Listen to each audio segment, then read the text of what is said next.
Bien-aimé de Café Évangile, un jour de sabbat, Jésus était entré dans la synagogue et enseignait. Il y avait là un homme dont la main droite était desséchée. Les scribes et les pharisiens observaient Jésus pour voir s'il ferait une guérison le jour du sabbat.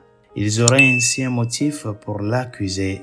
Mais lui connaissait leur raisonnement et il dit à l'homme qui avait la main desséchée, « Lève-toi et tiens-toi debout là au milieu. » Bien chers amis, le Seigneur s'est rendu compte du raisonnement des scribes et des pharisiens.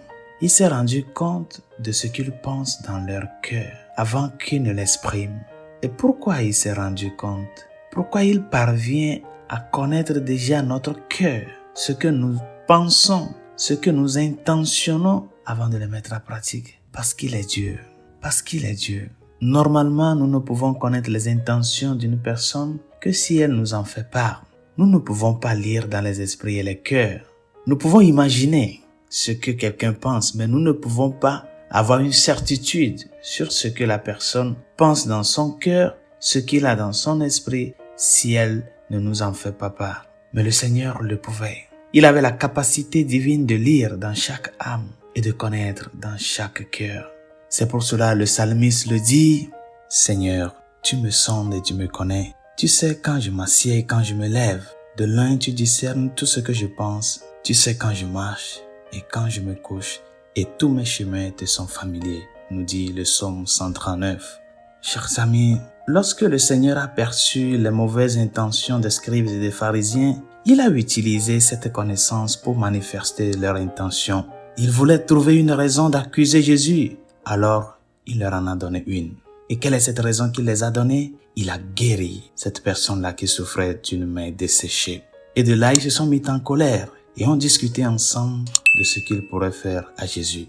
Ils pensaient que les miracles étaient des violations de la loi du repos du sabbat. Et le Seigneur savait qu'ils appliqueraient leur logique tordue à cette guérison miraculeuse et qu'ils se mettraient en colère contre lui à cause de leur envie.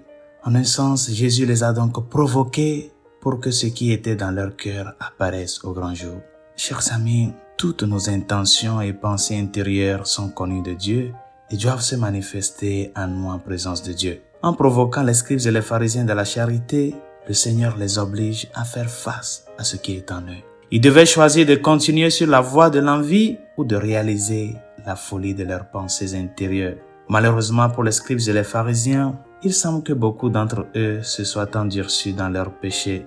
Le Seigneur perçoit nos intentions et c'est très important que ce que nous pensons dans notre cœur, ce que nous mûrissons dans notre cœur, soit des pensées constructives, des pensées qui aident l'autre à se relever et que ces pensées soient en conformité avec ce que nous faisons. Résolution de ce jour.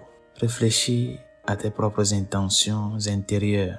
Pourquoi tu fais ce que tu es en train de faire? Quelles sont les motivations cachées dans ton cœur? Réfléchis à cela. Est-ce que ces motivations qui sont cachées dans ton cœur sont des bonnes motivations ou bien des motivations d'envie ou des motivations de désintérêt ou des motivations de rejet et de jalousie? Et fais un effort afin que dans ce que tu penses, dans ce que tu mûris intérieurement, ta préoccupation soit celle de faire le bien. Ce bien qui ouvre la porte au vrai bonheur et à la vraie joie. Bonne journée, Dieu vous bénisse.